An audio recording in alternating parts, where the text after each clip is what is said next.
É um prazer, não precisa nem repetir, esse momento que nós temos.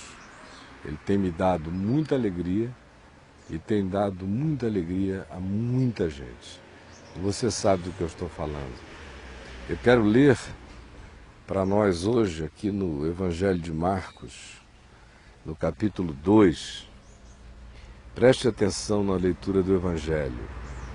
Marcos 2, de 1 a 12. Dias depois, entrou Jesus de novo em Cafarnaum e logo correu que ele estava em casa. Muitos afluíram para ali, tantos que nem mesmo junto à porta eles achavam lugar, e Jesus anunciava-lhes a palavra. Alguns foram ter com Jesus conduzindo um paralítico levado por 4 homens. E não podendo aproximar-se de Jesus por causa da multidão, descobriram o telhado no lugar correspondente ao em que Jesus estava, e fazendo uma abertura no telhado, baixaram o leito em que jazia o doente. Vendo-lhes a fé, Jesus disse ao paralítico: Filho, os teus pecados estão perdoados. Mas alguns dos escribas, que eram os especialistas na lei, copistas da lei, dedicados ao estudo da lei, estavam assentados ali e arrazoavam em seus corações a respeito do que Jesus tinha acabado de dizer: Filho, os teus pecados estão perdoados. E o que é que eles arrazoavam nos seus corações? Por que fala ele deste modo? Isto é blasfêmia. Quem pode perdoar pecados senão um só, que é Deus? E Jesus, percebendo logo por seu espírito que eles assim arrazoavam, disse-lhes: Por que arrazoais sobre estas coisas em vossos corações? Qual é mais fácil? Dizer ao paralítico: Estão perdoados os teus pecados? Ou dizer: Levanta-te, toma o teu leito e anda? Ora, para que vocês saibam que o Filho do Homem tem sobre a terra autoridade para perdoar pecados, então ele disse ao paralítico: Eu te mando, levanta-te, toma o teu leito e vai para casa. Então ele se levantou e, no mesmo instante, tomando o leito, retirou-se à vista de todos, a ponto de se admirarem todos e darem glória a Deus, dizendo: Jamais vimos coisa assim. Interessante, o ambiente é a cidade de Cafarnaum, um lugar onde Jesus fez muitas curas, operou muitos milagres. Ela está até hoje incrustada, plantada à beira-mar do Mar da Galileia, ao norte do Mar da Galileia. E ali foi um lugar onde Jesus morou muito tempo, durante aqueles 3 anos e alguns meses de atividade pública. Cafarnaum era o lugar para onde ele retornava sempre. Também foram em Cafarnaum onde aconteceram os maiores e a maior quantidade de milagres registrados no Novo Testamento, nos Evangelhos, feitos por Jesus. E este aqui é interessante. Interessante por quê? Porque Jesus está numa casa, a multidão chega, se ajunta, já não cabe mais ninguém dentro, nem ninguém do lado de fora, mas havia umas pessoinhas que tinham um amigo paralítico, e eles estavam inconformados que aquele homem não fosse curado porque não pudesse chegar onde Jesus estava.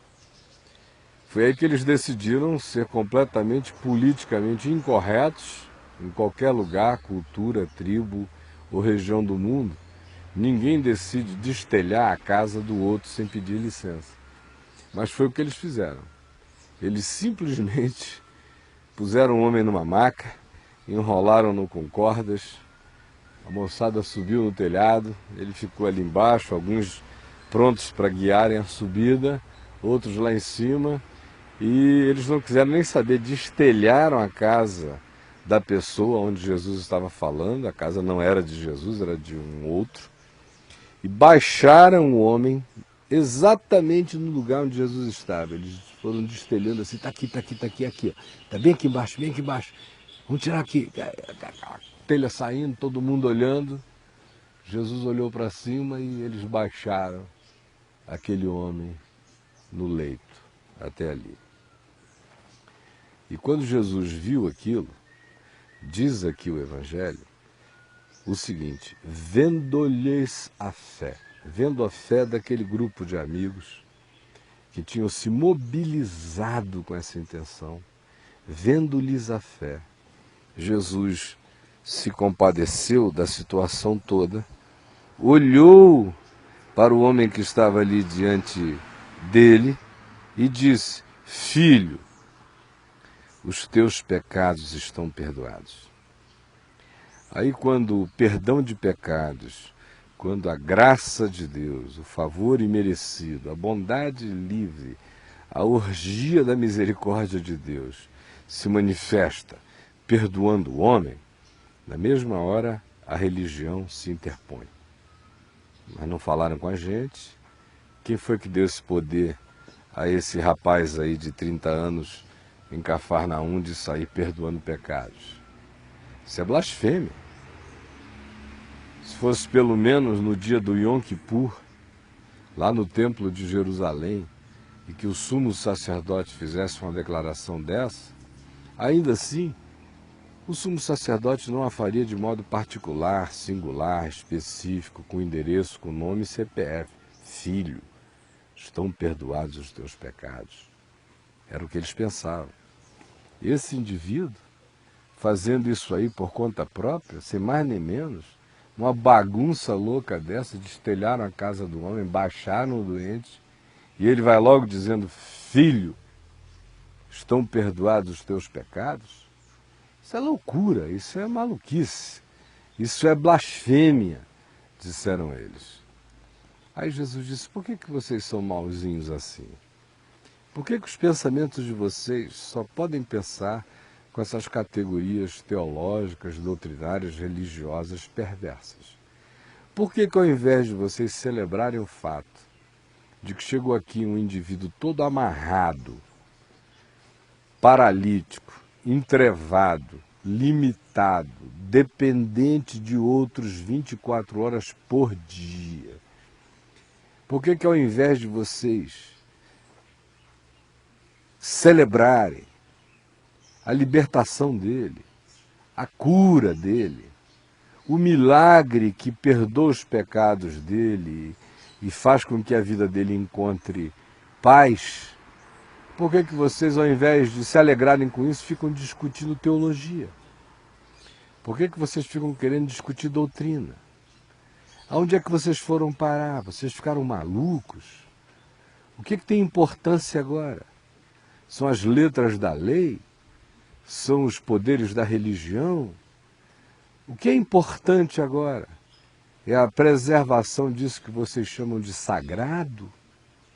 Ou, de fato, é o bem de Deus se manifestando, se realizando, se oferecendo e se expressando da maneira mais direta possível a este homem?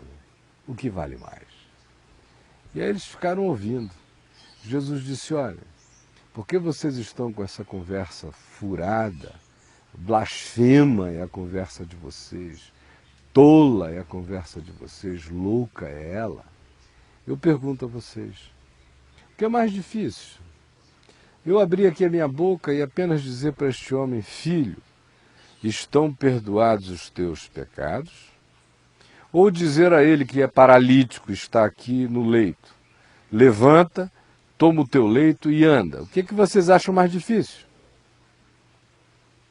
Ora, do ponto de vista da religião, do ponto de vista da maior parte dos homens, o mais difícil é levantar o paralítico.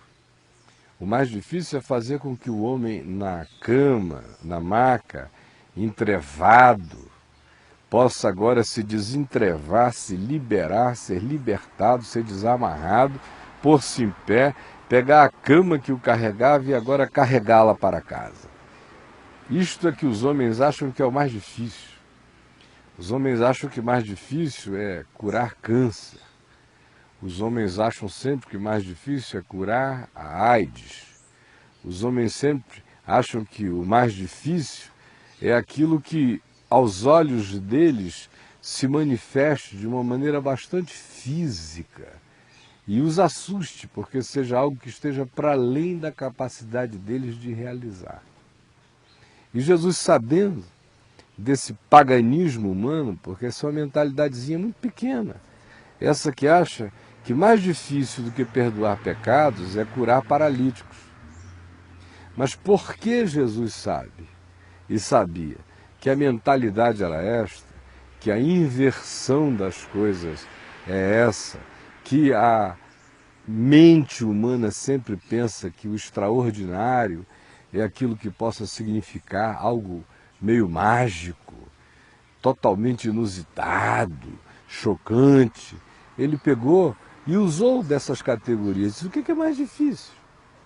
Mais difícil é dizer: estão perdoados os teus pecados, ou curar o homem e mandá-lo para casa andando agora?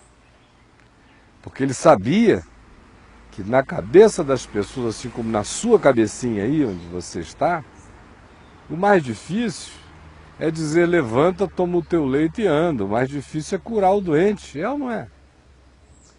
Não precisa nem pensar muito. Por que você acha que as reuniões, os cultos, as religiões, as seitas, os grupos, que passam o dia inteiro fazendo propaganda de cura, ou que convidam você para fazer parte de 7 terças-feiras de milagre, 31 dias de libertação, todas essas coisas prosperam, crescem, se amontoam de gente para todo lado?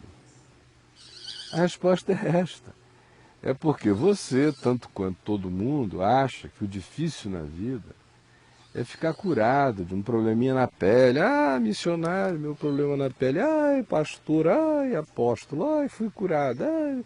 Essas bobaginhas que a gente vê na televisão, a maior parte delas frutos de sugestão, não se sustentam na semana seguinte. 99% dos testemunhos de cura são impactos emocionais momentâneos. Eu não creio em cura? Creio demais, por isso é que eu não creio em palhaçada, vocês entenderam? Creio mesmo que Deus cura. O que eu estou dizendo é que a cura de Deus não é essa brincadeira que está aí. Mas porque a maioria das pessoas realmente acha que o que é extraordinário, o que é milagre, é fazer com que um paraplégico levante-se e ande, Jesus disse: ora, usando a logiquinha pequena de vocês, para que vocês saibam que eu, o Filho do Homem, tenho autoridade para perdoar pecados, então prestem atenção. Virou-se para o paralítico e disse: levanta, toma o teu leito e anda. E o homem na mesma hora ficou curado. E carregando o seu leito foi para casa, cheio de alegria, a multidão mergulhou em profunda estupefação. Significa dizer o quê? Que o que é importante nessa vida é receber uma cura no corpo? Às vezes é, às vezes, nem sempre. Às vezes é. E quando seja e houver fé, assim será. Mas Jesus usa esse argumento da cura física apenas para pegar a alavanca da convicção da crença pagã popular que acha que cura física é o máximo, e disse: já que é assim que vocês acham, já que vocês pensam que o difícil é abrir a boca e dizer a um homem doente: levanta, toma o teu leito e anda, e ele levantar-se, eu vou fazer assim agora, apenas e sobretudo, para que vocês saibam que eu tenho autoridade para perdoar pecados. E então disse ao homem: levanta, toma o teu leito e anda. Os milagres de Jesus, as realidades inusitadas que ele não operou num concurso de força para ver quem era o mais poderoso, como os religiosos falam. Eu já vi tanta coisa ridícula, já vi crente discutindo com budista, por exemplo, e dizendo quem Buda curou? Quem Buda curou? Buda já curou alguém? Buda curou alguém? Fez algum milagre? Ressuscitou dos mortos? Olha, o meu Jesus ressuscita dos mortos. É uma palhaçada, parece que puseram no Vale Tudo, os dois ali. Jesus não sobe nesse ringue. Jesus não está disputando com Buda, nem com Maomé, nem com Confúcio. Esses aí são homens bem intencionados, amantes do bem, que procuraram no seu lugar, na sua geografia, na sua geração, encontrar o que eles conseguiram de melhor para pacificar a vida, iluminar o pensamento. Apenas isto. Jesus não entra nesse hall, ele não entra nessa briga, não sobe nesse ringue. Ele, Jesus, é o Senhor dos senhores, é o Rei dos reis. Buda é um servo, Maomé é um servo. Eu fico com uma pena enorme de ver a religião querendo, é o cristianismozinho ali, brigando com o islamismozinho, com o budismozinho, fazendo de Jesus um ídolozinho, uma coisinha horrorosa, feia, nojenta. Jesus não tem nada a ver com isso, não. Ele não está nessa disputa. Ele não está mostrando quem é que tem mais poder. Ele é ele não tem que provar nada. Por isto é que ele simplesmente usa esse elemento pagão da convicção humana para dizer, já que vocês pensam que é assim, então olha só, como eu tenho o poder de perdoar pecados mesmo. Meu filho, levanta, toma o teu leito, vai para casa, anda. Porque a coisa toda tem a ver apenas e exclusivamente com uma realidade. A gente sofre de muitos males nesta vida. Tem gente que está me vendo aí sentindo dores, dores nos ossos, dores musculares, dores ciáticas, problemas no fígado, problemas nos rins, problemas respiratórios, problemas emocionais graves, problemas muitas vezes de ordem neurológica atingindo o cérebro e as funções comportamentais. Outros estão atingidos por males diversos. São desde psicossomatizações que estouram na pele ou que se manifestam em órgãos de choque no corpo, até mesmo baixas imunológicas que permitem que o indivíduo seja penetrado por toda sorte de agressões virais ou de qualquer outro tipo. Além disso, existe também o fato inexcusável de que esse corpo é um corpo de morte, frágil, quebradiço, cansável, adoecível. Disto todos nós sabemos. Disto a vida dá testemunho todos os dias, a existência não nos deixa equivocados a esse respeito. O que é importante, no entanto, mais do que qualquer coisa que me doa, mais do que qualquer mal que me aflija, mais do que qualquer desconforto do qual eu queira ficar livre, mais do que qualquer problema econômico que eu queira resolver, mais do que qualquer coisa que seja o tema da minha necessidade de milagre, que seja a razão pela qual eu, de modo pagão, embarco nas correntes da religião, embarco nessas cadeias de preces sem fim, pagãs, que o indivíduo acha que se ele cumprir o roteiro inteiro, no final Deus vai atendê-lo. E é justamente por isso que você vem sendo explorado tanto tempo, é por causa dessa ideia pagã que está fixada em você e que é abusada, usada, manipulada contra você.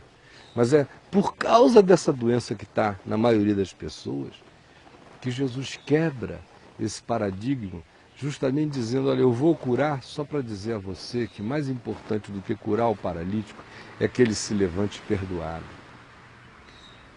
Um paralítico curado da sua paralisia, que se levantasse daquele leito sem perdão, continuaria paralítico, coxo, manco, enfermo e desgraçado. Dá para me entender? Dá para me entender que você que está aí, todo sarado, barriguinha de tanquinho, todo bonitinho, a mulher também saradinha, que maravilha, correndo para todo lado, dá para entender que você está longe ainda de estar saudável? Você é apenas a sua máquina que está funcionando e que provavelmente o software que roda aí dentro desse computador esteja totalmente destruído e desgraçado de culpa, de angústia, de desejo de morrer, de vazio, de falta de significado para qualquer coisa. Você beija as bocas, elas não te satisfazem. Você abraça, mas não acolhe nem é acolhido. Você faz sexo, mas continua sem saber o que é amor. Você enche a cara, mas não sabe o que é alegria.